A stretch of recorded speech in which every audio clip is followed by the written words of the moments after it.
Assalamualaikum warahmatullahi wabarakatuh. Perkenalkan nama saya Stefani Arianti, NR 50012011129. Kali ini saya akan menjelaskan terkait hasil pengerjaan saya untuk evaluasi akhir semester mata kuliah seismologi dengan dosen pengampu Pak Saifuddin. Dan untuk nomor yang pertama ini diketahui model tanah dengan lapisan pertamanya itu nilai VS-nya adalah 100 meter per sekon, hanya 10, rho-nya 1,8, dan juga nilai dampingnya dalam bentuk persen. Lalu yang lapisan kedua ini diketahui nilai VS itu 800 meter per sekon, hanya tidak diketahui dan juga nilai rho-nya itu 1,9 dengan dampingnya juga dalam bentuk persen.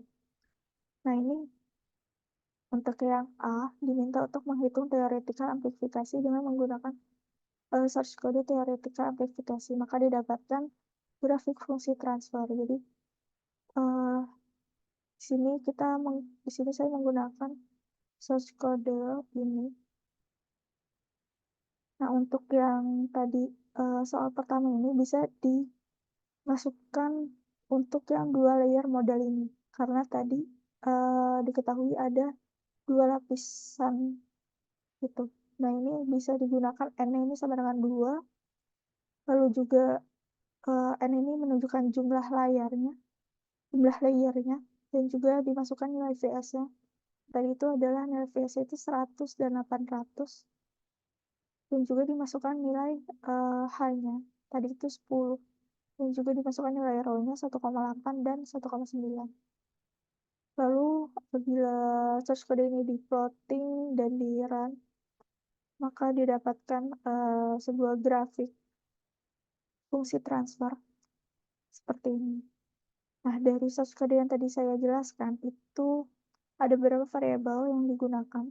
Seperti variabel G, ini merupakan modulus geser lapisan tanah, ini dihitung sebagai produk dari densitas atau rho dan kecepatan gelombang geser atau VS kuadrat. Untuk selanjutnya ada variabel Gcom, di mana ini merupakan modulus geser yang diubah secara kompleks dengan memperkenalkan faktor redaman. Lalu ada VS-com, ini merupakan kecepatan gelombang geser yang diubah dan densitas. Lalu ada Kcom, ini merupakan bilangan gelombang kompleks yang berkaitan dengan frekuensi gelombang dan kecepatan gelombang geser. Lalu ada alpha-com, ini merupakan koefisien refleksi yang diubah secara kompleks antara lapisan ke J dan J+1. Lalu juga ada variabel E dan F, di mana ini merupakan amplitudo gelombang P dan S yang berkaitan dengan kedalaman lapisan tanah. Nah, tadi di nomor 1A ini juga ada persamaan 2E1 per EN plus Fn, dan juga ada persamaan 2E1 per 2En. Di mana dari kedua persamaan ini memiliki kesamaan itu mencerminkan perbandingan amplitudo gelombang P dan S di permukaan dengan amplitudo gelombang di kedalaman terakhir. Dan juga dari kedua persamaan tersebut itu ada beberapa perbedaan. Yang pertama itu dengan menggabungkan pengaruh gelombang P dan S di kedalaman terakhir, lalu juga lebih merinci karena melibatkan amplitudo gelombang P dan S di lapisan terakhir, dan juga mencerminkan efek kompleks refleksi dan transmisi antara lapisan pertama dan terakhir. Dan untuk persamaan 2E1 per 2En ini persamaan itu mencerminkan perbandingan amplitudo gelombang P dan P di permukaan dengan amplitudo gelombang P di kedalaman terakhir tanpa mempertimbangkan gelombang S-nya. Nah, selanjutnya itu ada nomor 1B, ini diminta untuk menentukan amplification factor 2E1 per EN ketika damping pada lapisan 1 dan 2 diganti dengan 5% dan juga 15%. Ini diminta juga untuk menjelaskan pengaruh dari perubahan damping terhadap amplifikasi tanah. Nah, sebelumnya saya akan menjelaskan terkait amplification factor. Ini merupakan faktor amplifikasi yang digunakan untuk menggambarkan seberapa besar gelombang seismik untuk atau getaran tanah yang diperkuat oleh lapisan tanah tertentu. Nah, amplification factor ini dihitung sebagai rasio percepatan getaran di permukaan tanah dan dibandingkan dengan percepatan getaran input di dasar batuan. Jadi secara matematis ini AF ini dapat dihitung menggunakan rumus AF sama dengan 2E1 per EN. Jadi rumus yang tadi itu. Nah, untuk kasus ini, kita itu akan menghitung AF untuk 2 skenario damping pada lapisan 1 dan 2, dengan dampingnya itu 5% dan 15%. Di sini saya pada damping 5%, pada lapisan 1 dan 2, kita bisa menghitung nilai dari VSN ini melakukan VS pada dasar dengan persamaan berikut. VSN sama dengan akar dari H1 per H1 plus H2 dikali dengan VS1 kuadrat ditambah H2 per H1 ditambah H2 dikali VS2 kuadrat. Lalu juga di sini kita bisa menghitung damping rasionya dengan persamaan seperti ini. Lalu juga dihitung VSN dan juga damping rasio untuk damping di 15%. Untuk caranya juga sama. Nah, ini saya juga memberikan perbandingan perhitungan menggunakan MATLAB, di mana didapatkan amplifikasi tanah untuk H1-nya yang 10 meter itu bernilai 16,4384, dan untuk yang H1-nya ini tidak terdefinisi karena nilainya itu 0. Nah, untuk source code yang saya gunakan untuk mencari amplifikasi tanah, nilai amplifikasi tanah tadi ini seperti ini, dimasukkan data lapisan ke satunya, juga data lapisan keduanya, lalu dimasukkan persamaan untuk menghitung amplifikasi tanah untuk setiap nilai H-nya, lalu juga ditampilkan hasil.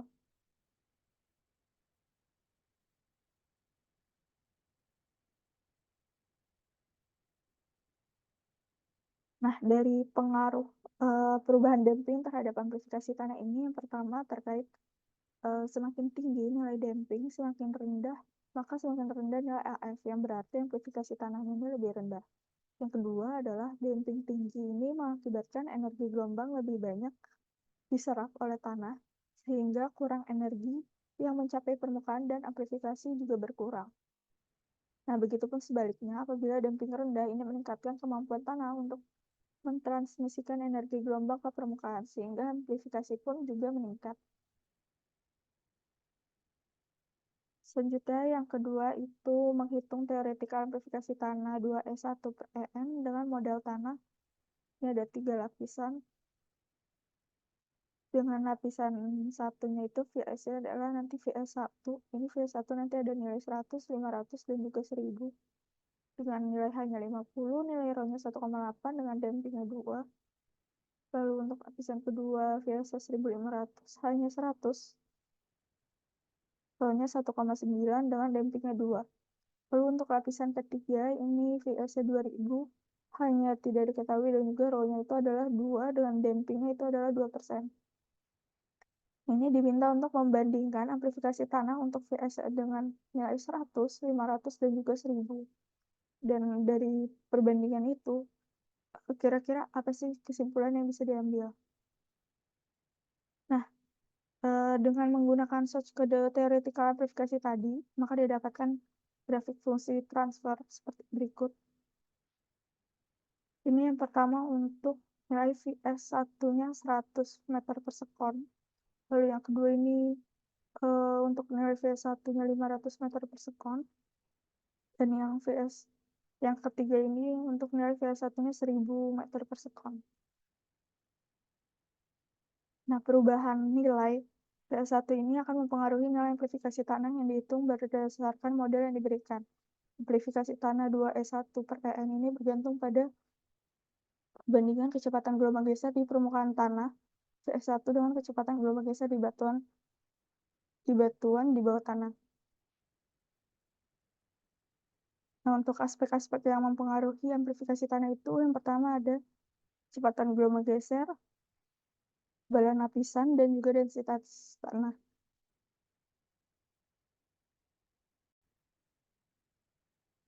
Untuk aspek yang pertama itu kecepatan gelombang geser, di mana semakin tinggi nilai VS1, maka semakin rendah amplifikasi tanahnya. Hal ini dikarenakan perbandingan antara VS1 dan VS3, yang berada di derminator atau bagian bawah pecahan dan menjadi penyebut dalam rumus amplifikasi tanah tersebut. Yang kedua itu aspek ketebalan lapisan. Jadi ketebalan lapisan tanah ini dapat mempengaruhi amplifikasi tanah karena karakteristik geoteknik dan elastisitas lapisan tersebut dapat memodifikasi seismitas atau respon gempa di lokasi tersebut. Namun, dalam soal ini dapat diketahui bahwa nilai dari H1-nya itu untuk lapisan pertama tetap konstan, sehingga perubahan nilai VH1 menjadi faktor yang lebih signifikan. Lalu aspek yang ketiga adalah densitas tanah. Jadi semakin besar perbedaan densitas antara tanah di permukaan dan batuan di bawah, maka semakin tinggi amplifikasi tanahnya. Nah, kesimpulannya dengan membandingkan amplifikasi tanah untuk nilai VH1 100, 500, dan juga 1000, maka dapat diketahui bagaimana perubahan nilai dari VH1 yang mempengaruhi amplifikasi tanah tersebut. Dan jika amplifikasi tanah ini menurun dengan peningkatan VH1, ini akan menunjukkan bahwa kecepatan gelombang geser di permukaan tanah ini memiliki dampak yang signifikan terhadap respons seismik atau gempa. Selanjutnya ada nomor 3, ini diminta untuk menghitung teoretikal amplifikasi tanah 2E1/EN. Ini adalah model tanah, ya. Dimana di sini juga menggunakan 3 lapisan dan membandingkan nilai amplifikasi tanah untuk H1 itu 10, 100, dan juga 180. Nah, ini adalah hasil dari grafik fungsi transfer yang saya gunakan menggunakan source code teoretikal amplifikasi. Ini ada grafik untuk H1-nya 10. Lalu yang ini merupakan grafik dari H1-nya itu 100 meter. Dan juga H1-nya ini 180 meter.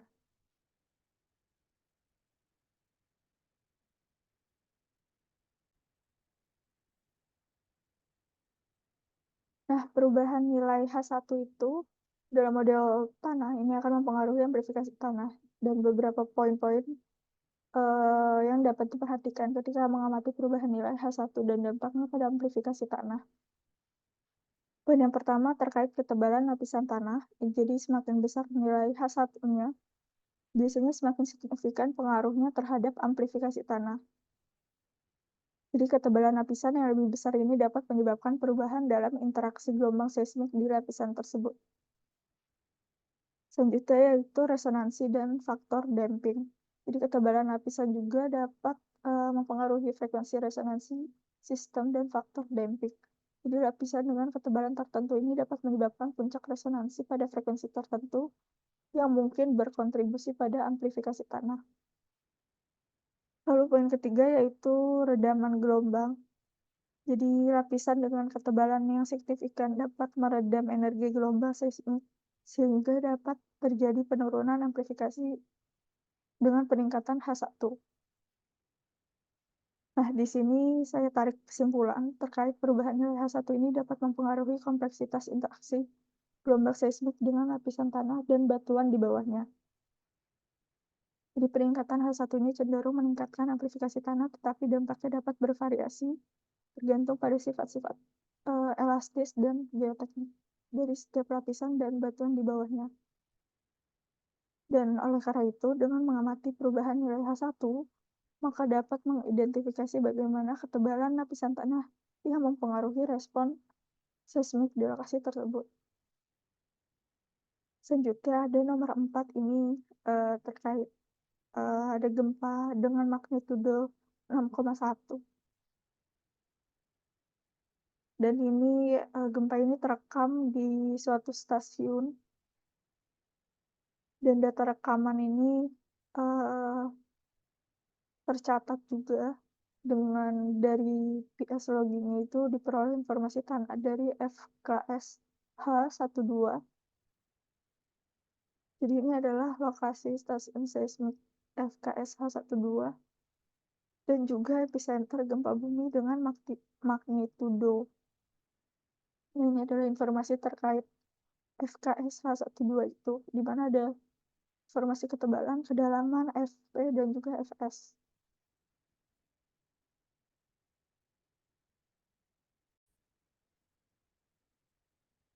Nah, dari informasi di atas itu ditanya untuk menentukan VS30 dari FKSH12 dan dapat diklasifikasikan sebagai batuan atau tanah jenis apa berdasarkan SNI 1726/2019.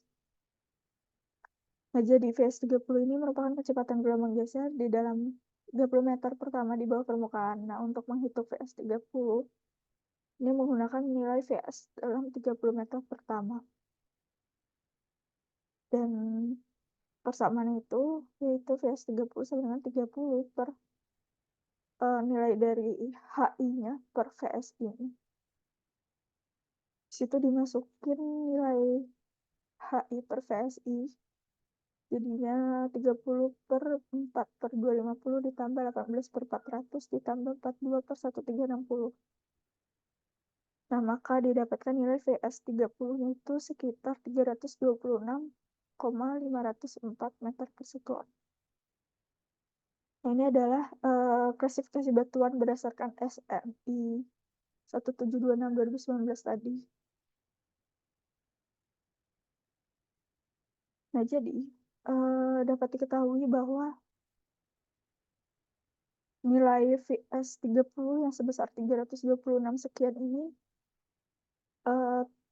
masuk ke dalam stiff soil atau SD yang rentannya itu antara 175 sampai dengan 350.